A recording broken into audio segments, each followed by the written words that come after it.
Convener.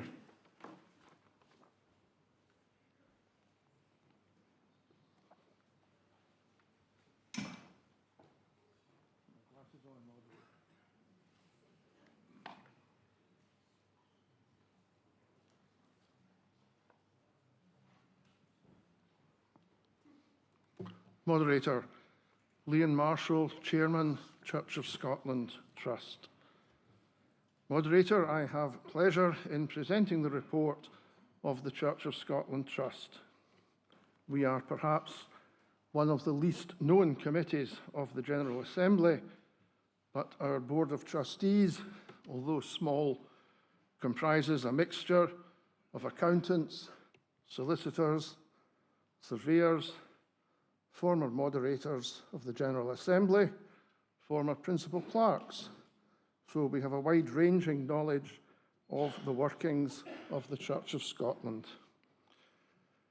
As the opening paragraph of our report states, the function of the Church of Scotland is to hold properties out with Scotland and to act as a trustee in a number of third-party trusts.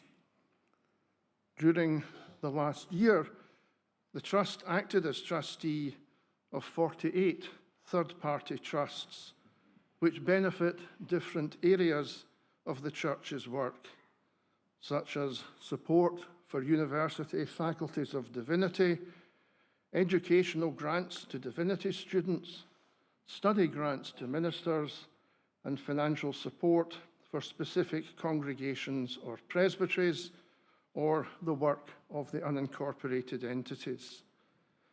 The total value of these funds at 31st December 23 was more than £7.5 million.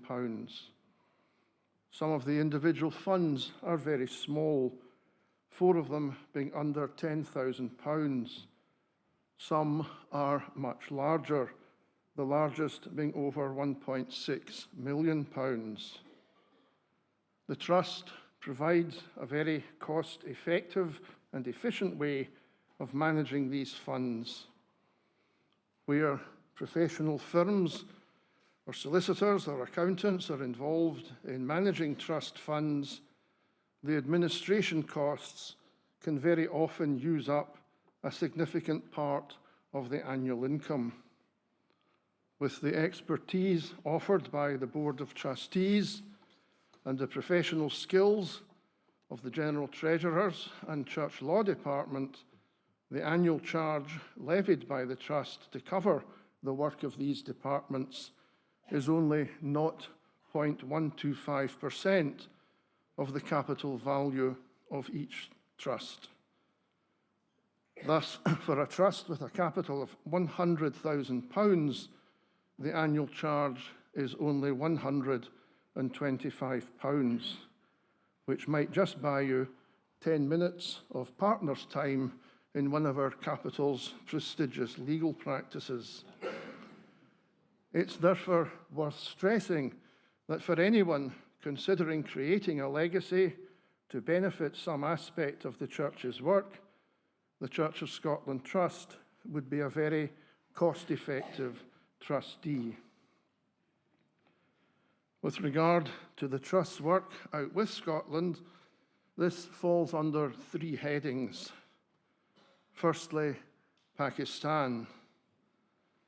Since the 1950s, it has been the policy of the Church of Scotland to transfer its former foreign mission properties to the indigenous Christian community in the country in question.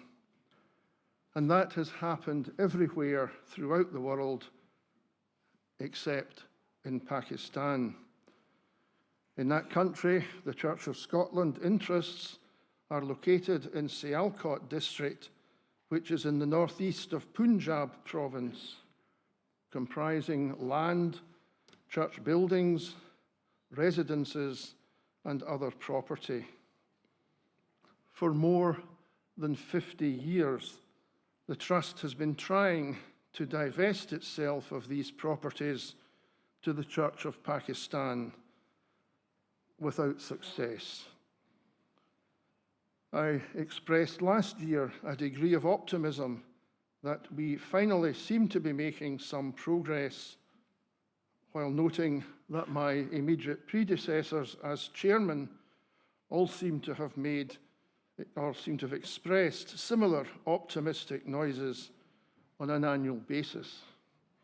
We are, however, fortunate in continuing to have the services of Dr. Peter David, our attorney for Pakistan, and he has undertaken to deal personally with the registration of transfer documentation in Pakistan, an area where we have previously been badly let down by our local agents. Perhaps over the forthcoming 12 months, this is a saga which will finally reach a conclusion. Those optimistic words were written by me 2 weeks ago when we went to print. The following day, we received an email from Dr. Peter David. I have had to postpone my travel to Pakistan as the entire legal system of Pakistan is at a standstill. The lawyers are on indefinite strike. How could they tell?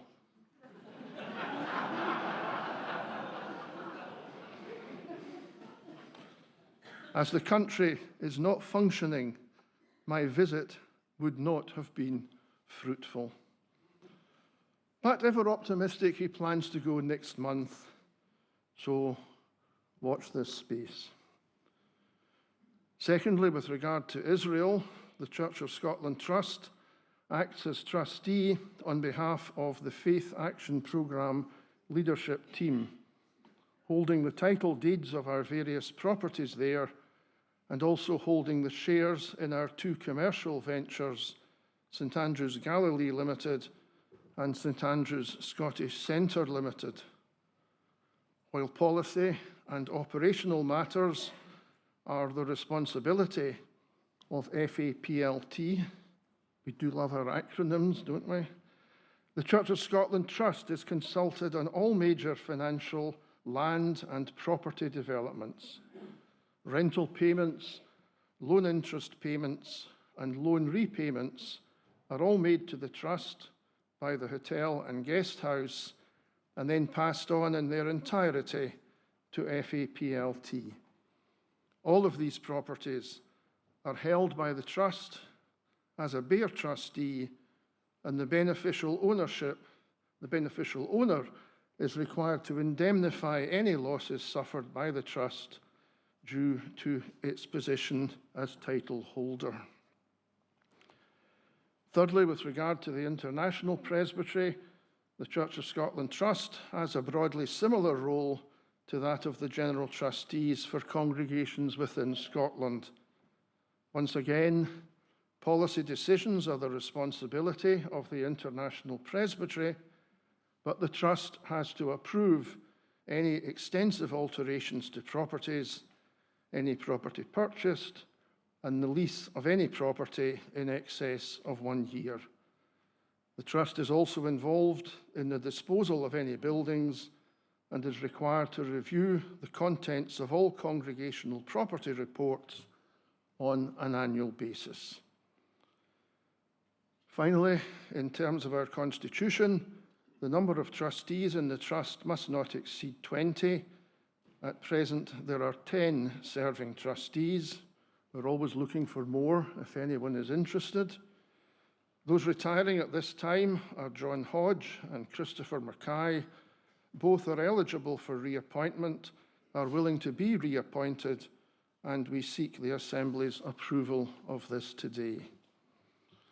I'd like to thank all of the members of the Trust for their commitment and contributions to the work of the Trust over the past year. We are ably supported by the General Treasurer and members of her department, and we add our congratulations to Anne McIntosh on her retirement. I thank also the Law Department, in particular Madeleine Sproul, who acts as our Secretary, Clerk and Solicitor, for her support in ensuring the smooth and efficient functioning of our responsibilities.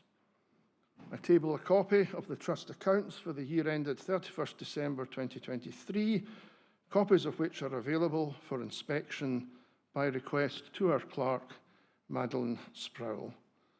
Moderator, I present our report to the Assembly, and as I'm not a Commissioner, I would ask the Principal Clerk to move the deliverance. I so move. Seconded. Thank you, Convener. I have a request to speak from Bill Wishart.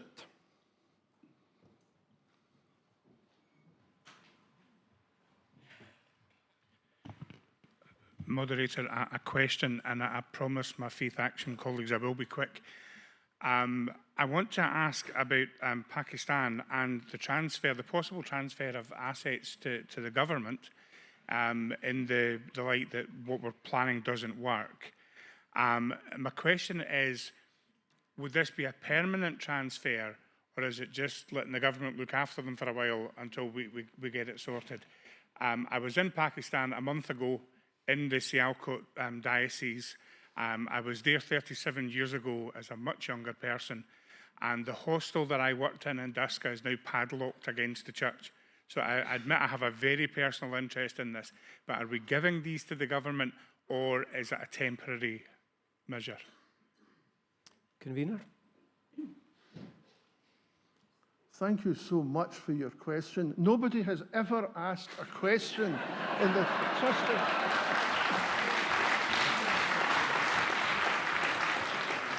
I'm happy to be of service. So thank you. The transfer of, or the possible transfer of properties to the Pakistan government was something that was on the table when we were becoming increasingly frustrated that after 50 years nothing had happened. Because things are now moving, hopefully, that is not an option that at this point in time is being pursued for the present.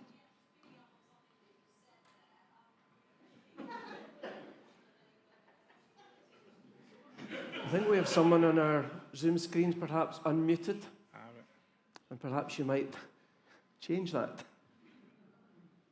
Thank you. Convener. I would like to say 37 years ago when I was there, they were talking about this, so he's no kidding when he says it was 50 years. Thank you, Bill, for your question. Historic moment as it was. And Convener for your response.